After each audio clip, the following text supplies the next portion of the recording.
കണ്ടോ, നായ കടിച്ചു കൊണ്ടുവന്ന ഒരു സാധനം നമുക്ക് തിന്നാം, നമുക്ക് ഭക്ഷിക്കാം. പക്ഷേ നായ എന്ത് തന്നെ, നജസ് തന്നെ. നായയെ തൊടാൻ പാടില്ല. തൊട്ട് കഴിഞ്ഞാൽ പിന്നെ 7 പ്രാവശ്യം കഴുകണമെന്നാ ബുഖാരി എഴുതി വെച്ചിരിക്കുന്നത്. എങ്ങനെ 7 പ്രാവശ്യം കഴുകണം? വെറും 7 പ്രാവശ്യം അങ്ങനെ പോരാ. ഊലാകുന്ന ബിത്തുറാബ്, ഒരു പ്രാവശ്യം മണ്ണ് കൊണ്ട് കഴുകണം, മണ്ണിട്ട് കലക്കി കഴുകണം. ബാക്കി 6 പ്രാവശ്യം വെള്ളം കൊണ്ടും കഴുകണം. എന്നാലേ അതിൻ്റെ മ്ലേച്ഛത ശുദ്ധമാകുകയാണ്. അത്രത്തോളം മോശമായ സാധനമാണിത്. വേറൊരു സാധനത്തെക്കുറിച്ചും ഇങ്ങനെ എഴുതി വെച്ചില്ല. പന്നിയെ ഭക്ഷിക്കൽ ഹറാമാണെന്ന് വിശുദ്ധ ഖുർആൻ പ്രഖ്യാപിച്ചു. ആ പന്നിയെപ്പോലും ഇങ്ങനെ പന്നി തൊട്ട് കഴിഞ്ഞാൽ 7 പ്രാവശ്യം കഴുകണം, അതിലൊരു പ്രാവശ്യം മണ്ണ് കൊണ്ട് കഴുകണമെന്ന് ഒരൊറ്റ ഫിഖഹിൻ്റെ കിതാബും എഴുതി വെച്ചില്ല. അതേ സമയത്ത് അസ്ഹാബുൽ കഹ്ഫിൻ്റെ നായയെക്കുറിച്ച് പഠിച്ചോനും പറഞ്ഞു, ഒരുപാട് പ്രാവശ്യം ആ പേര് ഉപയോഗിച്ചു.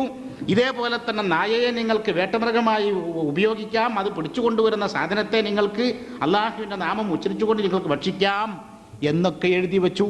ആ നായയെ എന്തുണ്ടാകാൻ പാടില്ല, മുസ്ലിം സമുദായം ഉപയോഗിക്കരുത്. അവരുടെ കൃഷിക്കോ അതല്ലെങ്കിൽ മറ്റെന്തെങ്കിലും കാവൽ നിൽക്കാനോ വീട് കാവൽ നിൽക്കാനോ ഒരു സുരക്ഷിതത്വത്തിനോ ഉപയോഗിക്കാൻ പാടില്ല. അള്ളാഹു അനുവദിച്ചത് ഉപയോഗിക്കാൻ പാടില്ല എന്ന നിലയ്ക്ക് അതിന് കത്തിവെച്ചു. ആ ഒരു അനുഗ്രഹം നമ്മൾ ആസ്വദിക്കുന്നതിൻ്റെ പേരിൽ അതിന് കത്തിവെച്ചു. മാത്രമല്ല നമ്മൾ പോലീസുകാർ, ഉദ്യോഗസ്ഥന്മാർ കേസ് പിടിക്കാൻ, ബോംബ് പിടിക്കാൻ, അതേപോലെ മറ്റ് മയക്കുമരുന്നുകളൊക്കെ കണ്ടുപിടിക്കാൻ നായയെ ഉപയോഗിക്കുന്നു. എന്താ കാരണം? ഈ നായക്ക് പ്രത്യേകത ഉള്ളതുകൊണ്ട് മറ്റ് ജീവികളിൽ നിന്ന് വ്യത്യസ്തമായി ഇങ്ങനെയുള്ള സാധനങ്ങളെ പിടിക്കാനും പരിശീലിപ്പിച്ച്. പോലീസ് നായ എന്ന് പറയുന്ന നായുണ്ടോ ലോകത്ത്? പോലീസ് നായ എന്ന് പറയുന്ന നായ ലോകത്തില്ല. പിന്നെയോ സാധാരണ ഒരു നായയെ പോലീസ് ആക്കിയാണ്. ഇതേപോലെയുള്ള പരിശീലനങ്ങളിലൂടെ. അതല്ലെങ്കിൽ പോലീസ് നായ എന്ന് പറയുമ്പോൾ പോലീസുകാരെന്ന് പറയുന്ന ഒരു സാധനം ഇല്ലാത്തതുപോലെ തന്നെ പോലീസുകാരൻ ജനിച്ചു വരുമ്പോൾ പോലീസുകാരനല്ലാത്തത് പോലെ തന്നെ പോലീസ് നായ ജനിച്ചു വരുമ്പോൾ പോലീസ് നായ അല്ല, സാധാരണ നായയാണ്. അതിനെ പരിശീലനങ്ങളും അതേപോലെ തന്നെ ഇങ്ങനെയൊക്കെ കൊടുത്തുകൊണ്ടാണ് അത് പോലീസ് നായാക്കുന്നത്. അത് ബോംബ് കണ്ടുപിടിക്കുന്നതും അതേപോലെ മയക്കുമരുന്ന് കണ്ടുപിടിക്കുന്നതും അതേപോലെ കൊലപാതകിയെ കണ്ടുപിടിക്കുന്നതും ഒക്കെ അങ്ങനെയാണ്. അപ്പോൾ ഇങ്ങനെ ഈ സ്ഥാനത്തൊരു പൂച്ചയെ എന്തുകൊണ്ട് ഉപയോഗിക്കുന്നില്ല? പൂച്ച അതിന് യോഗ്യരല്ല, അതുകൊണ്ടാണ്. വേറൊരു മൃഗത്തെ എന്തുകൊണ്ട് ഉപയോഗിക്കുന്നു വെച്ചാൽ അതിന് യോഗ്യത ഇല്ലാത്തത് കൊണ്ടാണ്. അപ്പൊ ഇങ്ങനൊരു യോഗ്യത പടച്ച തമ്പുരാൻ കാണിച്ചു തന്നു അസ്ഹാബുൽ കഹ്ഫിന്റെ ഗുഹാമുഖത്ത് ഇരുത്തിക്കൊണ്ടും ഒക്കെ. ഇനി ബാക്കി നിങ്ങൾ അങ്ങോട്ട് ചിന്തിച്ചാൽ മതി. അപ്പോൾ ഈ ഒരു സാധനത്തെ ഉപയോഗിച്ചതുകൊണ്ട് നമുക്ക് എന്തൊക്കെ അനുഗ്രഹങ്ങൾ നേടാൻ സാധിക്കുമോ അത് മുഴുവൻ ഇല്ലായ്മ ചെയ്യലാണ് ഇത് നിരോധിച്ച ആളുകളുടെ ലക്ഷ്യം. കഴിഞ്ഞില്ല, അറേബ്യൻ രാജ്യങ്ങളിൽ അറബികളൊക്കെ നായയെ കുട്ടികളെക്കാൾ സ്നേഹത്തിനാണ് ഒക്കത്തും തോളിലൊക്കെ വെച്ച് വളർത്തുന്നത്. ഞാൻ അന്ന് അത്ഭുതപ്പെട്ടു പോയിട്ടുണ്ട്. കാരണം ഇവിടെ നമ്മൾ ആ പഴഞ്ചൻ ശരീഅത്തൊക്കെ കണ്ടിട്ടാണല്ലോ പോകുന്നത്.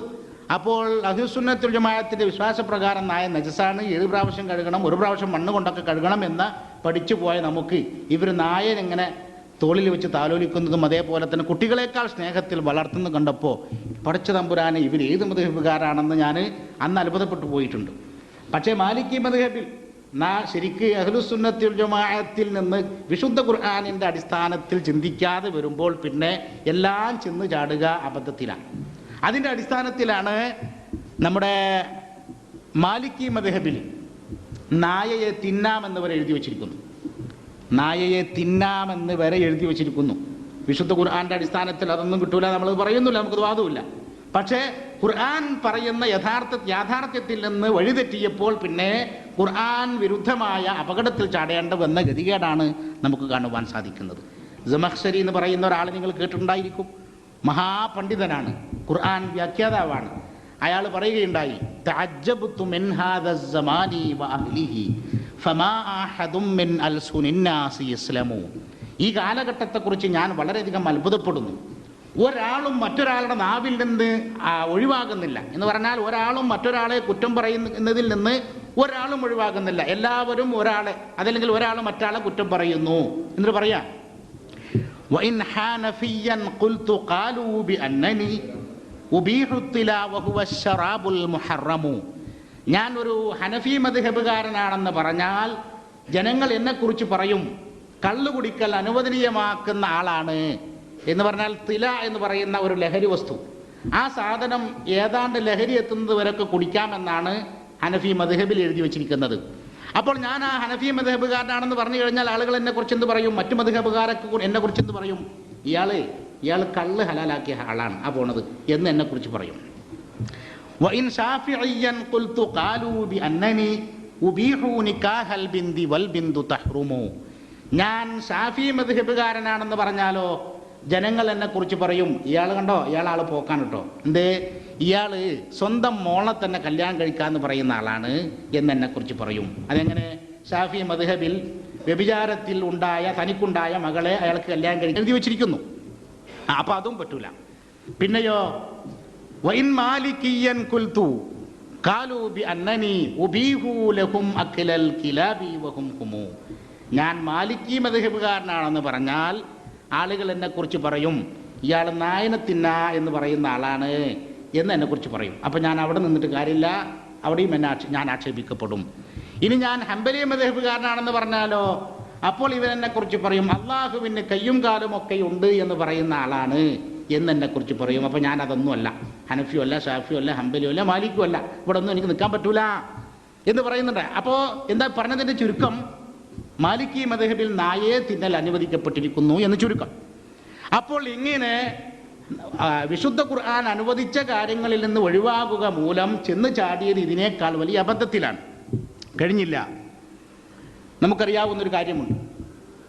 ഇതൊക്കെ എന്തിനു പറയുന്നു? വിശുദ്ധ ഇസ്ലാമിൻ്റെ ഭാഗങ്ങളായി ഉന്നത കലാലയങ്ങളിൽ പഠിപ്പിക്കുന്ന കാര്യങ്ങളാണിത്. 5 വയസ്സുള്ള കുട്ടി 1-ാം ക്ലാസ്സിലേക്ക് 7 മണിക്ക് അങ്ങോട്ട് പോവാം. 1-ാം ക്ലാസ്സിൽ പഠിക്കുന്ന കുട്ടി 7 മണിക്കാണല്ലോ സാധാരണ നമ്മുടെ നാട്ടിലെ മദ്രസകളൊക്കെ പ്രവർത്തിക്കുന്നത്.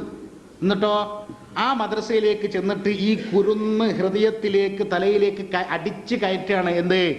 നബിയുടെ 20 ഉപ്പാപ്പമാരുടെ പേര്. അബൂഹു അബ്ദുല്ലാഹി അബ്ദുൽ മുത്തലിബ് വഹാഷിമുൻ അബ്ദു മനാഫിൻ മുൻതസിബ് കുസൈ കിലാബുൻ മുറത്തുൻ കഅബുൻ ലുഐ ഗാലിബ് ഫിഹ്ർ മാലിക്കുൻ നദറുൻ ഉഖൈ തുടങ്ങിയിട്ട് 20 ഉപ്പാപ്പമാരുടെ പേര് 5 വയസ്സായ കുട്ടിയുടെ തലയിലേക്ക് അടിച്ചു കയറ്റുകയാണ്. ഈ 20 ഉപ്പാപ്പമാരിൽ ഇവരുടെ വാദപ്രകാരം ഒരാൾ മുസ്ലിമുണ്ടോ? ഇല്ല, പച്ച കാഫിറും പച്ച മുശ്രിക്കുമാണ്. എങ്കിൽ പിന്നെ ഇവരുടെ തന്നെ വാദപ്രകാരം പച്ച കാഫിറുകളും മുശ്രിക്കുകളുമായ ഈ 20 ഉപ്പാപ്പന്മാരായ റളിയല്ലാഹു അൻഹും അല്ലാത്ത ആളുകളുടെ പേര് ഈ 5 വയസ്സായ കുട്ടിയുടെ തലയിലേക്ക് എന്തിനടിച്ചു കയറ്റണം? വെറുതെ ഒരു കാര്യമില്ലാതെ റസൂലിന് 20 ഉപ്പാപ്പന്മാർ പോയിട്ട് ഒരു ഉപ്പാന്റെ പേരെങ്കിലും വിശുദ്ധ ഖുർആൻ പറഞ്ഞില്ല. സ്വന്തം ഉപ്പാന്റെ പേര് പോലും വിശുദ്ധ ഖുർആൻ പറഞ്ഞില്ല. അതിന് നമുക്കതിന് ആവശ്യമില്ല. മുഹമ്മദ് നബി ആരാണെന്നും അദ്ദേഹത്തിൽ അർപ്പിക്കപ്പെട്ട ഉത്തരവാദിത്വം എന്താണെന്നും ഒക്കെ വിശുദ്ധ ഖുർആൻ വ്യക്തമായി നമ്മെ പഠിപ്പിച്ചു തന്നു, നമുക്ക് പഠിപ്പിച്ചു തന്നു. അത്രേ വേണ്ടതുള്ളൂ. മുഹമ്മദ് നബിയുടെ ബാപ്പ ആരായിരുന്നെന്നോ ബാപ്പായുടെ സ്വഭാവം എന്തായിരുന്നു ഇതൊന്നും അറിയേണ്ടുന്ന ബാധ്യത മുസ്ലിങ്ങളെ സംബന്ധിച്ചിടത്തോളം ഇല്ല. ഉണ്ടായിരുന്നുവെങ്കിൽ വിശുദ്ധ ഖുർആൻ ഒഴിവാക്കുമായിരുന്നില്ല, അത് പറയുമായിരുന്നു. അപ്പോൾ ഒരു ഉപ്പായുടെ പേര് പോലും വിശുദ്ധ ഖുർആൻ പറയാതിരിക്കെ, പഠിപ്പിക്കാതിരിക്കെ, വിശദീകരിക്കാതിരിക്കെ 20 ഉപ്പാപ്പന്മാരുടെ പേര് ഈ 5 വയസ്സായ കുട്ടിയുടെ തലയിലേക്ക് എന്തിനടിച്ചു കയറ്റണം? ഈ സ്ഥാനത്തേക്ക് വേറെ എന്തെങ്കിലും ഉപകാരമുള്ളത്, ഈ കുട്ടിക്ക് ഉപകാരമുള്ളത് പഠിപ്പിച്ചുകൂടെ?